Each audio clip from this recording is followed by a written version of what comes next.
Ұлттық біліктілік тестілеу Қазақстан Республикасы Білім және Ғылым Министрлігі ұлттық тестілеу орталығымен ұйымдастырылады және өткізіледі. Тестілеуге өтініштерді қабылдауды аттестаттау комиссиясы жүзеге асырады.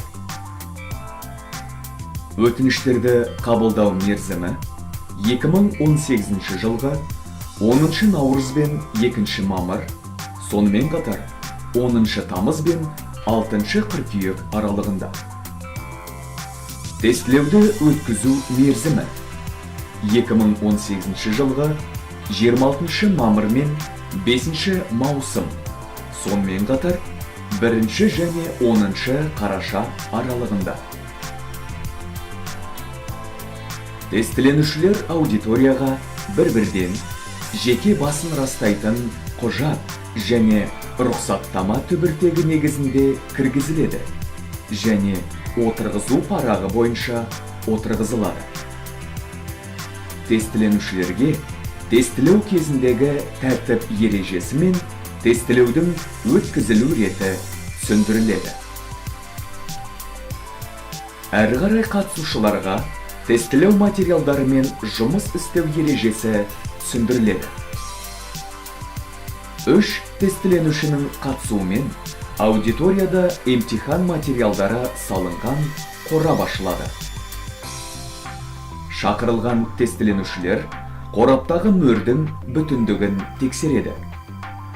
Емтихан материалдарын ашу туралы акті жасалып, қорап ашылады және қораптағы емтихан материалдары саналады. Бірінші кезекте кезекші тек жауап парақтарын үлестіреді. Жауап парақтарын толтыру ережелері түсіндіріледі. Жауап парағы қызметтік секторлардан және тестіленушілердің тапсырмаларға берген жауаптарын енгізуге арналған секторлардан тұрады.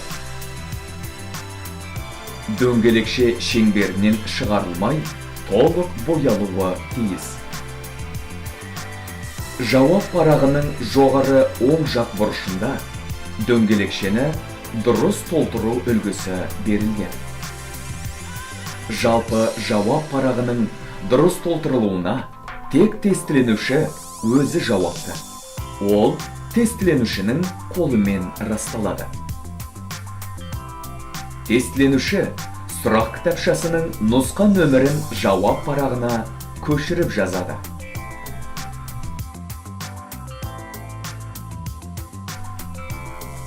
Тестілеудің жалпы уақыты 3 сағат 20 минут және 3 сағат 50 минут математика, физика, химия, информатика пәндері бойынша тестіленушілер үшін. Кезекші емтиханның басталу және аяқталу уақыттарын хабарлап тақтаға жазады. Тестілеу аяқталғаннан кейін тестіленуші кезекшіге сұрақ кітапшасы мен жауап парағын тапсырады. Жауап парағы мен кітапшаны қабылдау барысында жауап парағындағы барлық қызметтік секторлардың және кітапша мұқабасының толтырылуын тексереді.